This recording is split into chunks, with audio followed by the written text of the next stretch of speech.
The wind moved across the open plains, carrying with it the scent of rain and smoke. In that world of raw beauty and silent danger, humanity stood at the edge of transformation. Fire had been conquered. Tools had become extensions of the human hand. But survival was no longer only about endurance. It had become about connection. The lone wanderer was fading into the past, replaced by something new, something greater. The rise of clans and alliances had begun. At first, these gatherings were small and uncertain. Families drawn together by chance or necessity. A storm might drive two groups into the same shelter, or a river rich in fish might become a meeting place. Fear lingered in every gesture, for trust was rare in a world where hunger could turn friend into foe. Yet necessity began to teach what fear could not, that together survival was not just possible, it was stronger, more enduring, almost certain. Around shared fires, a new kind of warmth was born, not just from flame, but from belonging. When hands worked together to build, to hunt, to protect, something ancient shifted within the human heart. Bonds formed that reached beyond blood. Children grew up calling strangers uncle. Hunters shared their kill, not for reward, but for recognition.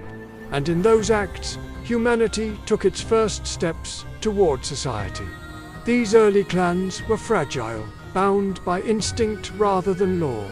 But they were the first echoes of what would become culture, groups defined not only by need, but by identity. Each clan carried its own rhythm, its own ways of speaking, its own symbols scratched into stone. Around every fire, songs began to emerge, crude chants that told of hunts, storms, and victories. In the smoke and rhythm of those nights, language deepened, memory lengthened, and the first traditions were born. Within the clan, roles began to take shape. Some became hunters, others gatherers or caretakers of the young. The old, once seen as burdens, now became keepers of wisdom. They remembered where the rivers flowed, when the rains would come, how to read the stars. For the first time, experience itself became a kind of power, and those who carried it became the first leaders. Leadership, at first, was not about command. It was about trust. The leader was the one others turned to when the hunt failed or when enemies appeared at the edge of the valley. Strength mattered, but so did vision. The ability to see beyond fear, to hold the clan together when hunger gnawed and tempers flared.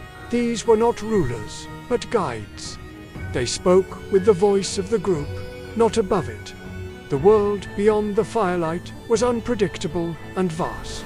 Clans grew, moved, and collided. When two groups met, the outcome could be peace or blood.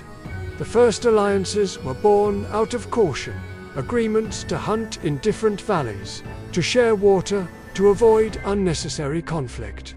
Over time, these understandings grew into something more profound: cooperation. Trade began in silence. A pelt placed near a river, replaced hours later by obsidian.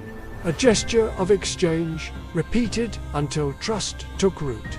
Through trade came communication, and through communication came culture.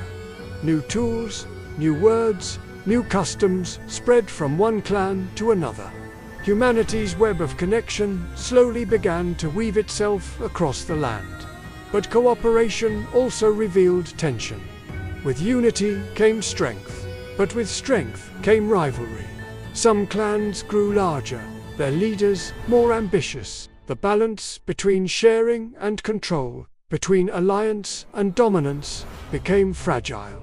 Territory, once limitless, began to feel defined. Borders were drawn, not on maps, but in memory, in the stories of who belonged where. From these early conflicts, humanity learned something essential: organization. Clans began to gather in councils, their elders meeting to settle disputes, to arrange marriages, to divide hunting grounds. The seeds of diplomacy took root in these humble gatherings, where words became as powerful as weapons. A gesture, a silence, or an offering could mean the difference between war and peace. Rituals emerged to reinforce these fragile pacts.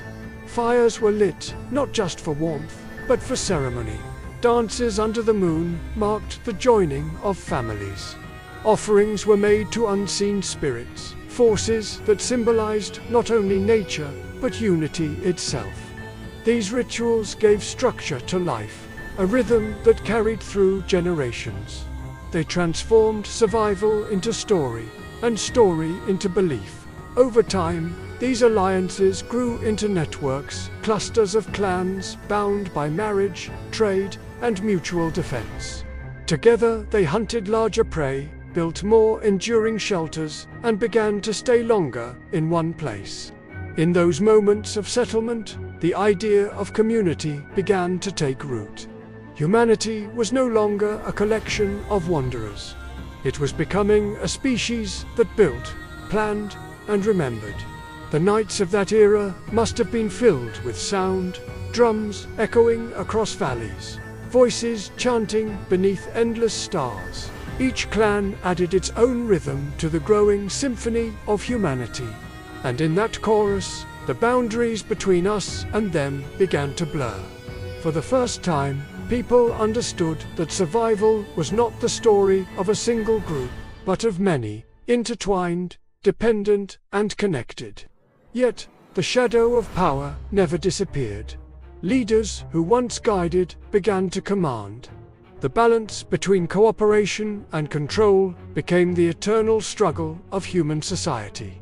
Some clans prospered through unity, others fell to ambition, and through these rises and falls, humanity learned again and again that the bond between trust and power is delicate, easily broken, yet always rebuilt.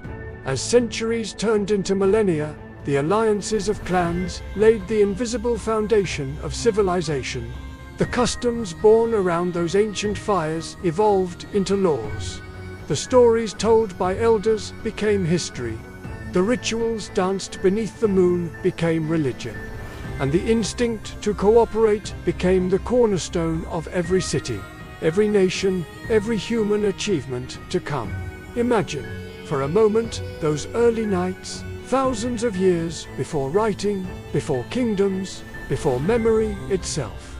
Across the plains, the fires of many clans burned like stars upon the earth. In their glow, people laughed, argued, sang, and dreamed. They forged bonds not with stone or metal, but with trust, with shared purpose, with the hope that tomorrow would find them together. That was the birth of belonging.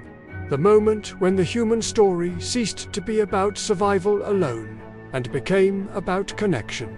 Every alliance, since every treaty, every pact, every act of unity, carries the faint echo of those first agreements made beneath ancient skies.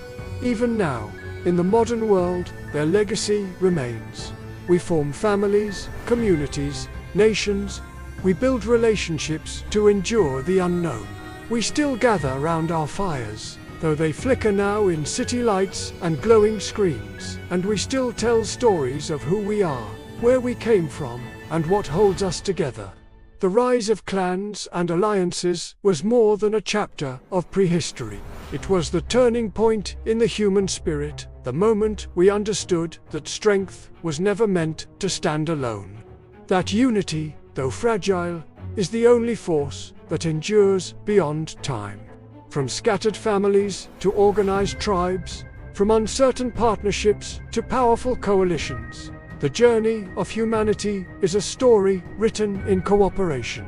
The bond that once linked to hands over a shared fire now links civilizations across oceans.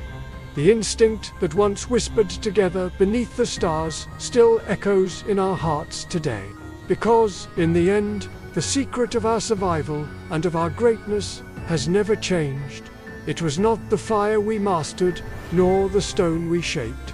It was the trust we built, the alliances we forged, the hearts that beat together in the dark. This was the rise of clans and alliances, the moment humanity discovered that our truest strength lies not in what we conquer, but in what we create together. If this story moved you, if it reminded you of the ancient ties that still shape us, remember to like this video and subscribe to the channel. Join us as we continue to explore the roots of civilization and keep the flame of our shared history alive.